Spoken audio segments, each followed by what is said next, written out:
নমস্কার বন্ধুরা, পল্লবী কুকিং চ্যানেলের আরও নতুন একটা রেসিপিতে তোমাদের সবাইকে অনেক অনেক স্বাগত। তো দেখো, আজকে আমি নিয়ে চলে এসেছি সীতাভোগের রেসিপি নিয়ে। আমি কিন্তু এই সীতাভোগটা হাফ কাপ সুজি দিয়ে বানিয়েছি, আর তোমরা দেখতেই বুঝতে পারছো যে এই সীতাভোগের মিষ্টিটা কিন্তু বেশ ঝুরঝুরে হয়েছে, আর এগুলো খেতেও কিন্তু বেশ ভালো লাগে। তো দেখো, আমি এখন একটা কেটে দেখাচ্ছি তোমাদের। দেখো, ভিতরে বেশ ভালোভাবে রস ঢুকেছে, আর এই প্রত্যেকটা মিষ্টি কিন্তু খুব নরম স্পঞ্জি হয়েছে। তো চলো, কিভাবে আমি এই মিষ্টিটা বানিয়েছি দেখে নেওয়া যাক। তো পুরো ভিডিওটা দেখতে থাকো। তো দেখো, প্রথমেই নিয়ে নিচ্ছি আমি এখানে 200 ml দুধটা আমি একটু ফুটিয়ে নিচ্ছি। তো দেখো, দুধটা আমার একটুখানি ফুটে উঠেছে। দুধটা আমি আগে থেকে জাল দিয়ে নিয়েছিলাম, একটু জাস্ট গরম করে নিচ্ছি। তো দেখো, গরম হয়ে গেছে। এখানে দিয়ে দিচ্ছি হাফ বাটি সুজি। এবারে সুজিটা আমি দুধের সঙ্গে ভালো করে মিশিয়ে নেব।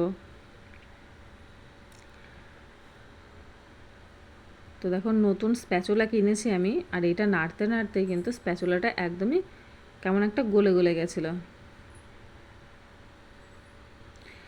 তো এইরকমভাবে কিন্তু সুজিগুলো দুধের সঙ্গে ভালোভাবে মিশিয়ে নিতে হবে।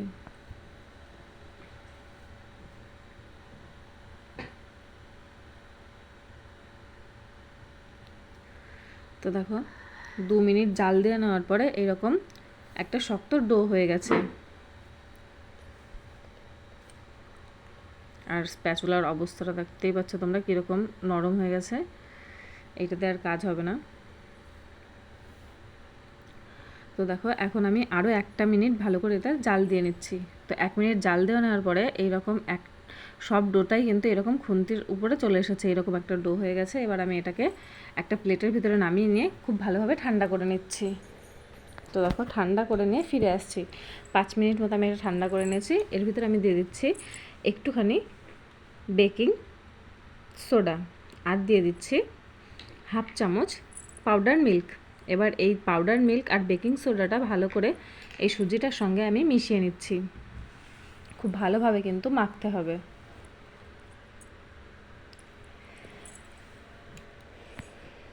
আমি এটা প্রায় 5 মিনিট ধরে ভালো করে মেখে নিয়েছি।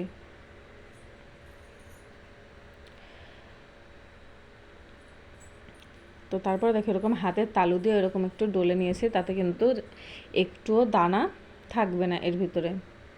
এরকমভাবে কিন্তু ভালো করে সুজিটা ভালো করে মেখে নিতে হবে। তো দেখো, সুজিটা আমার ভালোভাবে মাখা হয়ে গেছে, আর এরকম সুজির একটা ডো আমি করে নিয়েছি। এবার এই ডোটার থেকে আমি অর্ধেক করে নিচ্ছি। তোমরা যেই রকম নিকুতিগুলো বানাবে সেই রকম কিন্তু অল্প করে নিতে পারো। তো আমি এখানে নিকুতিগুলো একটু বেশিই বানাবো, তার জন্য কিন্তু আমি এখানে অর্ধেকটা রেখে দিয়েছি, আর বাকি অর্ধেকটাতে আমি একটুখানি ফুড কালার মিশিয়ে দিচ্ছি। আমি এখানে কেশরের ফুড কালারটা দিয়েছি অল্প একটু, তাতে কিন্তু খুব সুন্দর একটা কালার আসবে। যেরকম বাজারে কিনতে পাওয়া যায় সীতাভোগ, সেরকম কিন্তু কালারটা আসবে।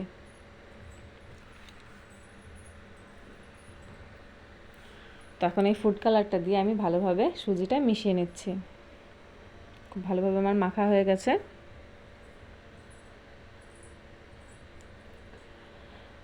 তো দেখো, এবার আমি হাতে একটুখানি তেল লাগিয়ে নিয়েছি, আর নিকুতিগুলো আমি এবার বানিয়ে নেব। তো দেখো, সাদা যে ডোটা আছে তার থেকে আমি অল্প অল্প করে সুজি নিয়ে নিচ্ছি, আর হাতে এরকমভাবে গোল গোল করে নিয়ে একটু চ্যাপটা করে নিচ্ছি, আর এইভাবে কিন্তু আমি নিকুতিগুলো বানিয়ে নিচ্ছি।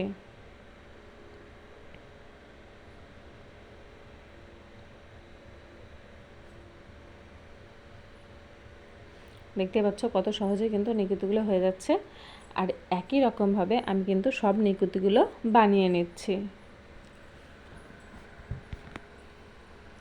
তোমরা কিন্তু চাইলে এখানে নিকুতির পরিমাণটা একটু কম করেও নিতে পারো।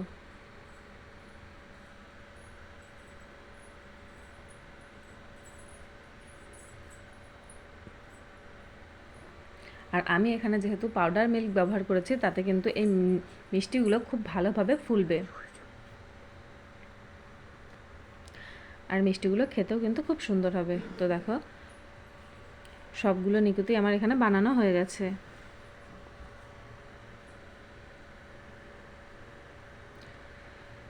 এবার যে ইয়েলোটা রয়েছে সেটা কিন্তু আমি একটা সাইডে রেখে দিচ্ছি।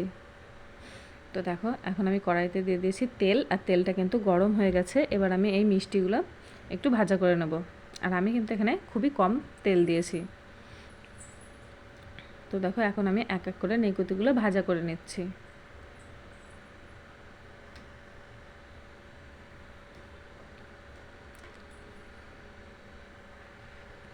হালকা আঁচে কিন্তু এগুলো ভাজতে হবে, আর এরকম একটা চামচ দিয়ে উল্টে নিতে হবে। তো তোমরা দেখতেই পাচ্ছ মিষ্টিগুলো কিন্তু অনেকটাই আগের থেকে ফুলে উঠেছে, যেহেতু আমি এখানে একটুখানি পাউডার মিল্ক ব্যবহার করেছিলাম আর একটু বেকিং সোডা ব্যবহার করেছিলাম, তাতে কিন্তু মিষ্টিগুলো বেশ ফুলে উঠেছে। আর একদমই হালকা আঁচে কিন্তু এটা ভাজতে হবে।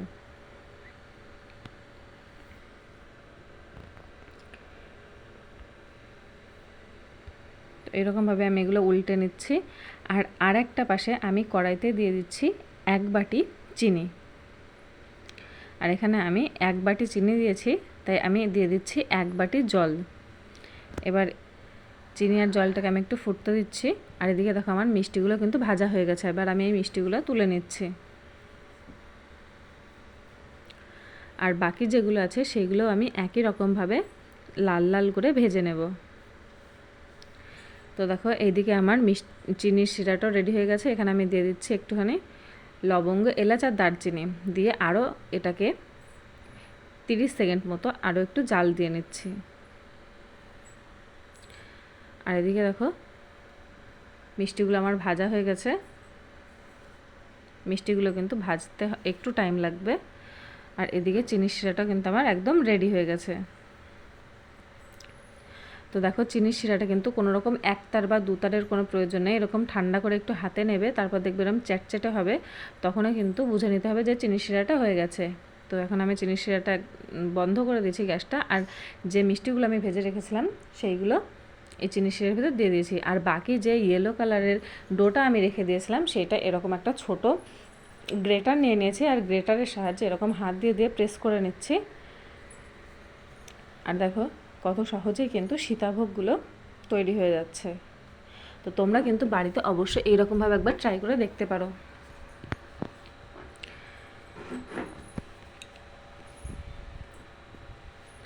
তো এইরকমভাবে আমি এগুলোকে 1 মিনিট মতো ভাজা করে নিচ্ছি।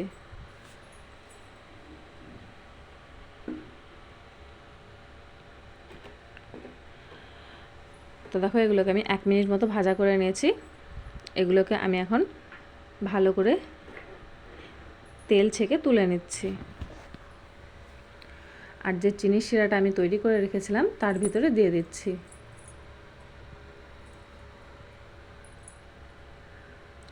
বাকি যেটুকুনি ছিল সেইগুলোও কিন্তু আমি একই রকমভাবে গ্রেটার দিয়ে গ্রেট করে নিয়েছি। তারপর ভেজে আবার আমি চিনির শিরার ভিতর দিয়ে দিয়েছি। এবার চিনির শিরাটা ভালো করে একটু নেড়ে নিয়ে এটাকে আমি 30 মিনিটের জন্য ঢাকা দিয়ে রেখে দিচ্ছি। আর দেখতেই পাচ্ছ মিষ্টিগুলো কিন্তু আগের তুলনায় একটু ফুলে উঠেছে। তো ফিরে আসছি 30 মিনিট পর। দেখো এখানে চিনির যে শিরাটা ছিল সেটা কিন্তু এই মিষ্টিটাই পুরোটাই সোপ করে নিয়েছে। তো এখন আমি এটা প্লেটের ভিতরে নামিয়ে নিচ্ছি। আর দেখো আমার কিন্তু এখানে রেডি হয়ে গেছে সুজির সীতাভোগ মিষ্টি। তো বন্ধুরা দেখতেই পাচ্ছ কীরকম ঝরঝরে হয়েছে মিষ্টিটা, একদম দোকানের মতনই হয়েছে। তো তোমরা কিন্তু অবশ্যই বাড়িতে একবার ট্রাই করতে পারো। সুজি দিয়ে কিন্তু খুব ভালোই লাগে খেতে। তো আশা করছি বন্ধুরা তোমাদের এই ভিডিওটা ভালো লেগেছে। ভালো লাগলে লাইক কমেন্ট শেয়ার করে দিও। আর আমার চ্যানেলে নতুন হলে চ্যানেলটা অবশ্যই সাবস্ক্রাইব করার অনুরোধ রইল। তো দেখো এখন আমি একটা তোমাদের ভেঙে দেখাচ্ছি কীরকম রসালো হয়েছে মিষ্টিগুলো, আর স্পঞ্জি হয়েছে কীরকম। দেখতেই পাচ্ছ কীরকম নরম হয়েছে। তো বন্ধুরা ততক্ষণ ভালো থেকো, সুস্থ থেকো, দেখা